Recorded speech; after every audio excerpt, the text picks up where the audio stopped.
Hey, this is Steve Paradis with Fresh Start Grower Supply and another of our series, Growing It Forward. We're down in beautiful Rockcastle County, Kentucky, with my good friend John Karloff, just talking about lawn care. John, thanks for being part of the show. Thanks for coming down and visiting where I grew up. And my family's bought this property in 1955, and we've been surrounded by Daniel Boone National Forest and always will be.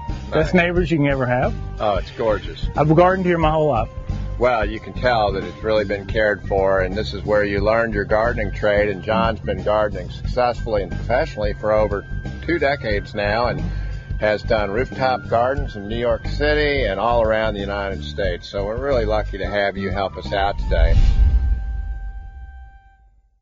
We're going to talk a little bit about our fall lawn maintenance program, because people really enjoy a lawn, and we want to give them at Fresh Start some ideas on how to do it all sustainably, and to give them some ideas that are easy yet effective so they enjoy a beautiful lawn. So what's the first step? What's happening first? Step one is you really have to get rid of the leaves. You have to rake the leaves off, because it will choke the grass out, and grass needs sunlight, and it needs air to grow properly. So that's the first step. Get rid of those leaves. Okay, well that makes a lot of sense. So, and then once you've got the leaves off, what happens after that? Then you can you need to aerate the soil, and that is simply it's a tool that has spikes on it that you run over the lawn, and it pokes little holes in it, pulls out little plugs, and it allows the air to get down into the root system. If you have an organic stand of grass,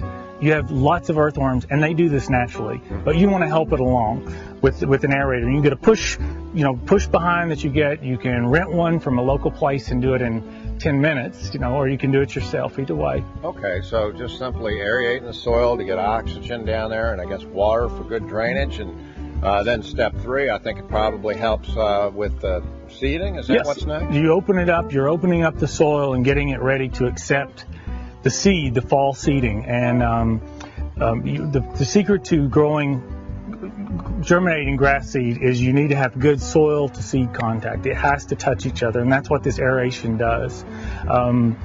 You put that in there, and you put a little bit of fertilizer in there just to get it germinated and to get it a good start.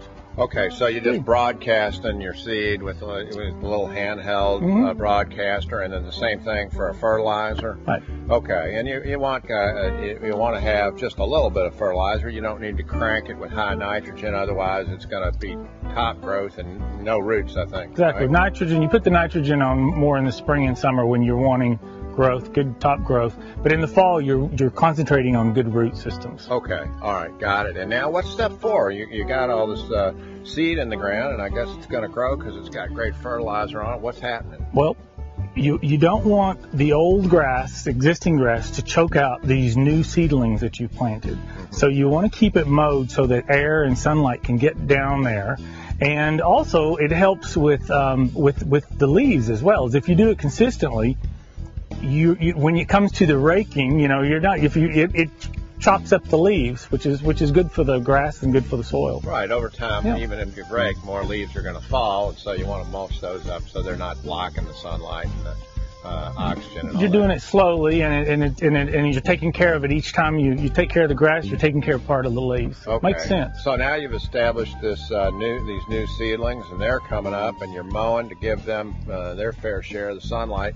What's your last step? What happens next? Once the seedlings are firmly established and they're not so tender, once it's established, you need to condition your soil. Okay. And that's not putting again on nitrogen, but it's putting in minerals, a mineral-based fertilizer that the root system needs to make it healthy. And that adds some biology, I guess. It's like a 1-a-day vitamin. Okay. Cool. For your grass. All right. So now you've really got a whole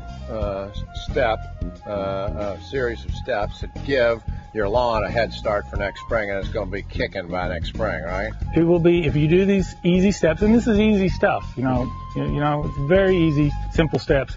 Once you do that, next year it'll be 100 times better. Nice. It's unbelievable how good it works. Well, we'll be out here with cigars, drinking lemonade or something, so it'll be great. Thank you All right. again. I appreciate you taking the time to help us out.